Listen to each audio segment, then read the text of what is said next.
Hello everyone, welcome back again. तो आ गए एक नई वीडियो के साथ जिसमें हम पढ़ेंगे top 10 important questions from the chapter principles of inheritance and variation. तो ये रहा क्वेश्चन नंबर 1। क्वेश्चन नंबर 1 में कह रहा है बच्चा, state the Mendelian principle which can be derived from a dihybrid cross, जिसमें हम दो कैरेक्टर्स को एक साथ पढ़ते हैं, and not from monohybrid cross, जिसमें हम एक कैरेक्टर को एट अ टाइम पढ़ते हैं। तो याद रखना बच्चा, वो लॉ है लॉ ऑफ इंडिपेंडेंट असॉर्टमेंट, जो कि बेस्ड होता है on the inheritance of two genes, जिसको हम बोलते हैं डाइहाइब्रिड क्रॉस। ये क्या बोलता है बच्चा, ये स्टेट करता है that when two pairs of contrasting traits are combined in a hybrid, तो सेग्रीगेशन यानी कि अलगाव of one pair of character is independent of the other pair of the characters. Question number 2 कह रहा है बच्चा, on what basis is the skin colour in human considered polygenic. Polygenic का मतलब होता है बच्चा वो इनहेरिटेंस कैरेक्टर जो मोर देन वन जीन्स पे डिपेंड करता है। तो आप कह सकते हो skin colour is considered to be a polygenic trait because it is under the control of many genes, इसीलिए इसको पॉलीजेनिक कहा जाता है। क्वेश्चन नंबर 3 में कह रहा है, mention any two contrasting traits with respect to seeds in pea plants that were studied by Mendel. Mendel के द्वारा बच्चा 7 पेयर्स ऑफ कंट्रास्टिंग कैरेक्टर्स पढ़े गए थे उसमें, लेकिन उसमें आपसे कह रहा है बस 2 लिख दो। तो आप लिख सकते हो, एक उन्होंने पढ़ा था सीड का शेप, दूसरा सीड का कलर। सीड शेप में उन्होंने देखा था round and rectangle, where seed के कलर में देखा था उन्होंने yellow and green. Coming to question number 4 and 5। Question number 4 में कह रहा है बच्चा, why is it not possible to study the inheritance pattern of traits in human beings the same way as it is done in pea plant. Name the alternate method employed for such an analysis of human traits. तो याद रखना बच्चा, in humans it is not possible to study the pattern because of the following 2 reason. पहला reason है बच्चा, the progeny यानी कि जो नई जनरेशन बनती है प्रोड्यूस, वो बहुत ही कम इन नंबर होती है। सेकंड, हम यहाँ पे control crosses can not be perform, control crosses को परफॉर्म नहीं कर सकते। तो ये 2 रीजंस हैं इसके लिए। Question number 5 sorry, an alternate method for analysis of human trait is pedigree analysis. तो ये भी याद रखना, सेकंड पार्ट का आंसर है। क्वेश्चन नंबर 5 में कह रहा है, explain the mechanism of sex determination in birds, how does it differ from that of humans. तो याद रखना बच्चा, बर्ड्स में सेक्स डिटर्मिनेशन फॉलो करता है ZW सिस्टम को। जहां पे फीमेल्स की बात करें तो वो हेटेरोगैमेटिक होती हैं, हेटेरो मीनिंग डिफरेंट गैमीट्स को कंटेन करती हैं, that is ZW। And male की बात करें तो वो होमोगैमेटिक होते हैं, होमो मीनिंग सेम, जो कि ZZ होता है। वाइल ह्यूमंस की बात करें तो सेक्स डिटर्मिनेशन बेस्ड होता है बच्चा XY सिस्टम पे, विद फीमेल्स बीइंग होमोगैमेटिक यानी कि XX क्रोमोसोम कैरी करती हैं, एंड मेल्स आर हेटेरोगैमेटिक यानी कि XY क्रोमोसोम कैरी करते हैं। Coming to question number 6, very very important for this exam.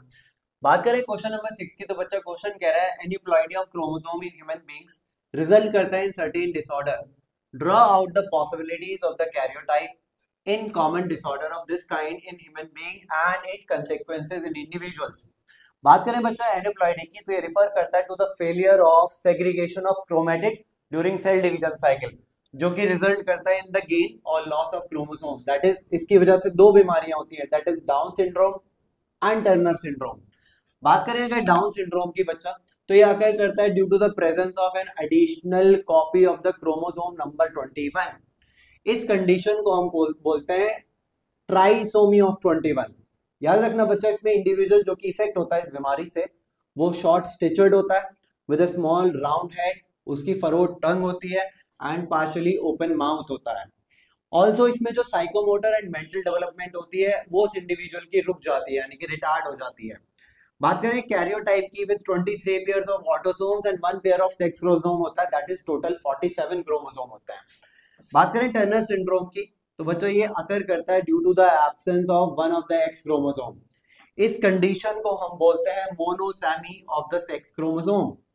इसमें जो अफेक्टेड फीमेल्स होती हैं वो स्टेराइल होती हैं, क्योंकि ovaries are rudimentary, lack of secondary sexual characters करती हैं।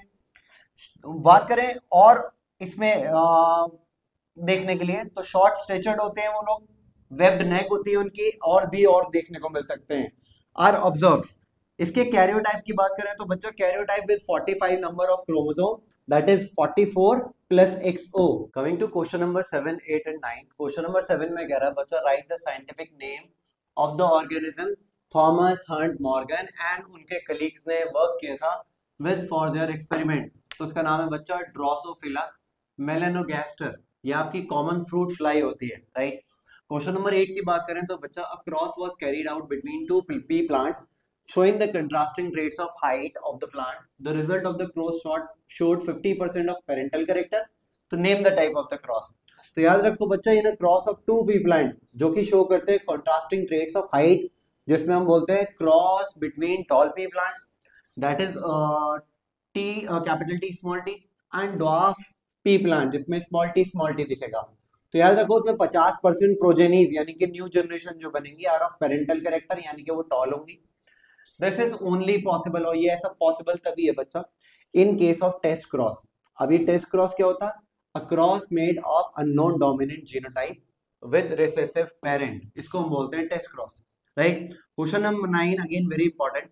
क्वेश्चन नंबर 9 में कह रहा बच्चा, write a short note on autosomal recessive traits. तो बच्चा ये एक ऐसी जेनेटिक ट्रेट है या कंडीशन है जो अकर करती है when both copies of a gene are abnormal. ये रहा question number last. Question number last में कह रहा है बच्चा, when a snapdragon plant bearing pink colour flower was self, मतलब सेल्फ क्रॉस कराया, it was found that 69 plants were having red coloured flower. What would be the number of plants bearing pink flower and white flower? Number निकलवा रहा है बच्चा, कितने plant pink होंगे और कितने फ्लावर वाइट होंगे। कह रहा है show that with the help of a Punnett square, Punnett square की हेल्प से दिखाना है हमको, और आइडेंटिफाई करना है principle of inheritance involve in this experiment. चलो बात करते हैं बच्चा, लेट अस से हमारे पास जो पेरेंटल जनरेशन थी वो किसकी थी? उन्होंने बोला है ना 69 plants were having red colour, लेकिन हमारे पास फ्लावर कौन से कलर के हैं? पिंक। लेट अस से जो पेरेंटल जनरेशन है उसमें दो अलील्स जो है कैपिटल आर है और स्मॉल आर है, इसका हमने सेल्फ क्रॉस कराया है, यानी कि अनदर फ्लावर लिया जो कि कैपिटल आर और स्मॉल आर अलील को कैरी कर रहा है, और ये दोनों ही कौन से कलर के हैं? पिंक कलर के हैं, right, according to the question. अब इनका सेल्फ क्रॉस कराते हैं with the help of a Punnett square. Punnett square, ये मैंने बना लिया प्यूनिट स्क्वायर। यहां से जो दो अलील फ्लो करके आएंगे वो आएगा एक कैपिटल आर और दूसरा अलील या जीन आएगा स्मॉल आर। यहां से भी एक बारी आएगा कैपिटल आर और एक बारी अलील फ्लो करके आएगा स्मॉल आर। जब इनका सेल्फ क्रॉस कराओगे तो यहाँ बनेगा कैपिटल आर, यहाँ बनेगा कैपिटल आर और स्मॉल आर, यहाँ बनेगा कैपिटल आर और स्मॉल आर, यहाँ बनेगा स्मॉल आर और small R. Capital R allele containing flower का कलर होगा red, capital R small R का कलर होगा again pink, capital R small R का अगेन कलर होगा पिंक, स्मॉल आर वाले फ्लावर का कलर होगा व्हाइट। तो क्या यहां से आप जीनोटाइपिक रेशियो निकाल सकते हो?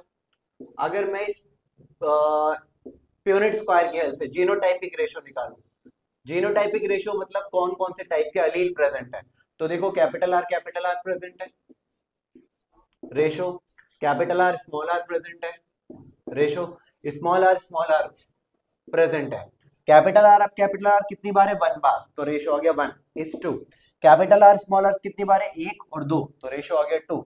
स्मॉल आर कितनी बार प्रेजेंट है? 1 बार, तो रेशो आ गया बच्चों जीनोटाइपिक, मतलब कौन से टाइप की जीन्स कंटेन कर रहा है, दैट इज जीनोटाइपिक रेशियो, तो आ गया 1:2:1। वेयरएज फिनोटाइपिक रेशियो निकालें, फिनोटाइपिक रेशियो निकालें तो फिनोटाइपिक रेशियो होता है बच्चा हमारी आंखों से देखने के बाद वो हमें कौन सा कलर दिखेगा, तो हमें कलर दिखेगा एक रेड, 2 बारी दिखेगा पिंक और 1 बारी दिखेगा व्हाइट, तो फिनोटाइपिक रेशियो हो गया आपका 1:2:1। अगेन ये भी हमारा बच्चा सेम आ गया, ठीक, तो ये हो गया फिनोटाइपिक रेशियो। अब वो कह रहा है कि बताओ कितने कलर के फ्लावर्स पिंक होंगे और व्हाइट होंगे, तो क्योंकि वो उन्होंने बता दिया है कि अगर 69 प्लांट्स जो थे वो रेड कलर के थे, यानी कि रेड कौन सा वाला रिस्पॉन्सिबल है? कैपिटल आर रेड कलर के लिए रिस्पॉन्सिबल है। तो अगर रेड कलर के रेड फ्लावर है 69 जो कि इक्वल है रेशो 1 के इक्वल, तो बच्चा कैपिटल आर स्मॉल आर जो कि पिंक के लिए रिस्पॉन्सिबल है, तो पिंक फ्लावर कितने हो जाएंगे? Pink flower is equal to 2 into 69, तो 2 9 18, कैरी 1 2 6 12 13, तो 138 फ्लावर हो जाएंगे पिंक कलर के। वेयरएज व्हाइट की बात करें तो व्हाइट का भी रेशियो कितना था? 1, तो 69 into 1 इज इक्वल टू 69, तो 69 व्हाइट फ्लावर्स हो जाएंगे, ये हो गया करेक्ट आंसर। लास्ट पार्ट में कह रहा है identify the principal of inheritance involve in this experiment, तो आप कह सकते हो principal of inheritance involve in this experiment is, यही लिख देता हूं sir, is incomplete dominance, incomplete dominance, तो ये प्रिंसिपल यहां पर इन्वॉल्व हुआ है, तो this is the correct answer.